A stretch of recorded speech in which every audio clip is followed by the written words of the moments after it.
बेवकूफ़ नहीं बल्कि हर दर्जा चालाक और बेवकूफ़ बनाने के माहिर हैं। आवाम से लेकर खवास तक सबके हाथ में अलग अलग लॉलीपॉप दे रखा था, लेकिन अब हर हवाले से साबित हो गया कि वो मसीहा नहीं बल्कि बहुत बड़े खिलाड़ी और मदारी हैं। तासुर ये दिया था कि उन्हें ज़ाती आराम अजीज है, ज़ाती मफाद और न ज़ाती अना। जो कुछ करेंगे मुल्क के लिए करेंगे, लेकिन वाज़ेह हो गया कि उनकी सोच ज़ात से शुरू होती और ज़ात पर ख़त्म होती है। ज़ाती ज़रूरत हो तो वो लिबरल बन जाते हैं और ज़ाती मफाद का तकाजा हो तो मजहबी कार्ड इस्तेमाल करने लग जाते हैं। ये नहीं सोचते कि मजहबी कार्ड का इस्तेमाल इस वक्त मुल्क के लिए कितना तबाहकुन है। तासुर ये दिया था कि वो करप्शन का खात्मा करेंगे और माफियाज को लगाम डालेंगे, लेकिन उनकी हुकूमत में करप्शन माजी की किसी भी हुकूमत से ज्यादा है। नैब का खौफ अदालत का और ना मीडिया का। चुनांचे न सिर्फ करप्शन का बाजार गर्म है बल्कि इंतहाई ढठाई और बेहुदा तरीके से करप्शन हो रही है। जब कोरोना के लिए आने वाली खैराती रकम में 40 अरब रुपए की हेराफेरी हो रही है तो अंदाजा लगा लें कि बाकी जगह क्या हालत होगी। पहली हुकूमतों में असामियां बिकती थी, लेकिन उनकी हुकूमत में वजारतें और सूबे बिक रहे हैं।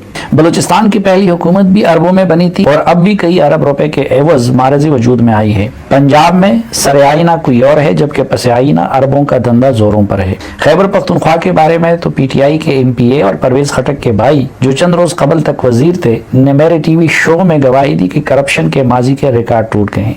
माफियाज हर हुकूमत में काम दिखाती हैं, लेकिन ये वो हुकूमत है जो मुकम्मल तौर पर माफियाज के हाथ में है। सिगरेट माफिया से लेकर चीनी माफिया तक सब पॉलिसियां माफियाज बना रही है। यही वजह है कि हर पॉलिसी और हर कदम का गरीब को नुकसान और अमीर को फायदा हो रहा है। उन्होंने तासुर ये दिया था कि खुदकुशी कर लूंगा लेकिन कर्जा नहीं लूंगा। दावा था कि इमदाद की भीख नहीं मांगूंगा, लेकिन इतनी भीख मांगी कि अब सऊदी अरब जैसे दोस्त भी मजीद खैरात या इमदाद देने की बजाय कर्जा दे रहे हैं और वो भी सख्त तरीन शराइत पर। कर्जे इतने लिए कि माजी के तमाम रिकॉर्ड टूट गए। नून लीग की हुकूमत ने 5 साल में 30,000 अरब रुपए का कर्जा लिया था, जबकि उनकी हुकूमत ने 3 साल में 50,000 अरब रुपए से ज्यादा कर्जा ले लिया। माजी की हुकूमतों में भी माशी पॉलिसी साजी में IMF का अमल दखल हुआ करता था, लेकिन ये पहली हुकूमत है जिसमें इक्तिसादी पॉलिसियों का मुहार मुकम्मल तौर पर IMF के हाथ में दिया गया। उन्होंने ये तासुर दिया था कि बेतहाशा होमवर्क कर रखा है और ये कि उनके पास माहिरीन की टीम मौजूद है, लेकिन इक़्तिदार दिलवाने के बाद पता चला कि उनकी टीम में वज़ीर ख़जाना और वज़ीर कानून तक नहीं।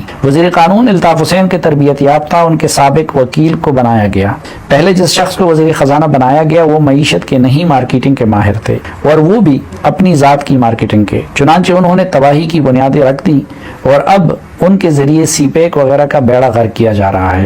पहले जरदारी का एक वज़ीर ख़जाना बाहर से मंगवाया गया और अब उनका दूसरा वज़ीर ख़जाना उनके खजाने को चला रहा है। स्टेट बैंक का चेयरमैन IMF से लाया गया, जो इससे कबल मिस्र की मईशत का बेड़ा गर्क करने की शोहरत रखते थे। उनकी हुकूमत में कुछ अहम वजारतें कराची में मेजबानी करने वालों की, कुछ लंदन में खिदमत करने वालों, कुछ लाहौर में खिदमत करने वालों की और कुछ खुशामद में सानी न रखने वाले पख्तूनों के हवाले की गई। चुनांचे मईशत तबाह होकर रह गई। Middle class lower middle class में चला गया, लोअर मिडिल क्लास गरीब होने लगा और गरीब तबाह होकर खुदकुशियों पर मजबूर है। महंगाई तारीख की बुलंद तरीन सतह पर जा पहुंची और बेरोजगारी इस हद तक बढ़ गई कि मुल्क जराइमिस्तान बन गया। उन्होंने तासुर दिया था कि वो सिफारती महाज पर कामयाबियों के झंडे गाड़ेंगे, लेकिन नाअहली, गैर मुस्तकिल मिजाजी और सफारती चलांगों की वजह से पाकिस्तान को कहीं का नहीं छोड़ा। न चीन का वो एतमाद बहाल रहा जो साबका 2 हुकूमतों में था, और न अमरीका रत्ती बर अहमियत देने को तैयार है। सऊदी अरब माजी की तरह दोस्त रहा और न तुर्की और मलेशिया को उसका मुतबादिल दोस्त बनाया जा सका। अरब दोस्त इंडियन कैंप में चले गए, जबकि कश्मीर को मोदी ने हड़प कर लिया। नारा लगाया था कि सब्ज पासपोर्ट की इज्जत बहाल करेंगे, लेकिन सब्ज पासपोर्ट जिस तरह आज दुनिया में बेतौकीर है पहले कभी नहीं था। मुकर्रर अर्ज है कि स्टेट्समैनशिप उनके करीब से नहीं गुजरी, लेकिन बेवकूफ बनाने के बला के माहिर हैं। चुनांचे अच्छे भले बाखबर और समझदार लोग भी उनसे तवक्को लगाए बैठे थे कि वो पाकिस्तान को जन्नत बना देंगे। इसलिए उनकी खातिर तमाम रियासती इदारों ने पूरे खुलूस के साथ बिलिज्मा अपने आप को इस्तेमाल किया। एक तरफ नवाज शरीफ और जरदारी पर गुस्सा था और दूसरी तरफ उनकी अंधी मोहब्बत थी। चुनांचे ताकतवर इदारों ने भी उनकी खातिर सब के बाजू मरोड़ दिए। इख्तिदार में आने से कबल उन्होंने ये तासुर दिया था कि वो इदारों को मजबूत बनाएंगे, लेकिन इदारों की जो बेतौकीरी उनके दौर में हुई उसकी मिसाल नहीं मिलती। अदलिया कितनी बेतौकीर हुई उसके लिए सुप्रीम कोर्ट बार एसोसिएशन के साबिक सदर अली अहमद कुर्द का आला अदलिया की जजेस की मौजूदगी में कड़ाक ही काफी है। कौमी एहतिसाब ब्यूरो को इंतकाम ब्यूरो और ब्लैक मेलिंग ब्यूरो में बदल दिया गया। मीडिया को पहले तकसीम और बेतौकीर किया और अब उसका गला दबाने में लगे हैं। सबसे बड़ी ज्यादती اپنے سب سے بڑے محسن ادارے کے ساتھ کی. پہلے ایک پیج کہہ کر اس کو متنازع بنایا, پھر ڈھال بننے کی بجائے اسے اپنی حکومت کے لیے ڈھال بنایا. اپوزیشن, میڈیا اور عدلیہ سب کو حسب استطاعت اس سے لڑانے کی کوشش کی, پھر اس کے خلاف خود میدان میں نکل آئے. پہلے آرمی چیف کے ایکسٹینشن کی نوٹیفیکیشن کے ذریعے اس ادارے کو بے توقیر کرنے کی کوشش کی, اور اب رہی صحیح کسر DGISI کے نوٹیفیکیشن کے سلسلے میں پوری کر دی. میری ایماندارانہ رائے ہے کہ 100 نواز شریف اور 100 زرداری حریف کی صورت میں اس قومی ادارے کی ساکھ اور وقار کو وہ نقصان نہیں پہنچا سکتے تھے جو حلیب بن کر تنہا اس شخص نے پہنچا دی. چنانچہ اس وقت سب سے بڑی آزمائش سے دوچار ہے تو وہ ریاستی ادارے دوچار ہے.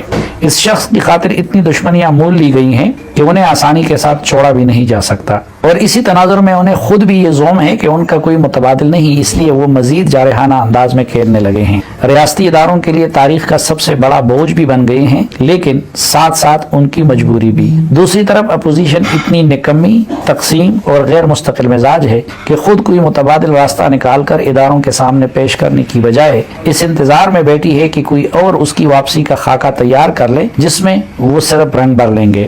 پیپلز پارٹی نے تو خاکے میں رنگ بھرنے کا کام شروع کر دیا ہے, اگرچہ مجھے یہ خاکہ کبھی بھی مکمل تصویر بنتا نظر نہیں آ رہا, جبکہ نون لیگ خاکے کے انتظار میں بیٹھی ہے. کھلاڑی کا کام یہ رہ گیا ہے کہ وہ ان خاکوں کا سراغ لگاتا اور انہیں مٹانے کا فریضہ سر انجام دے رہا ہے. رہا ملک اور اس کے عوام تو اس کا سوچنے اور پوچھنے والا کوئی نہیں. اے اللہ, تو ہی اس ملک کی حفاظت فرما.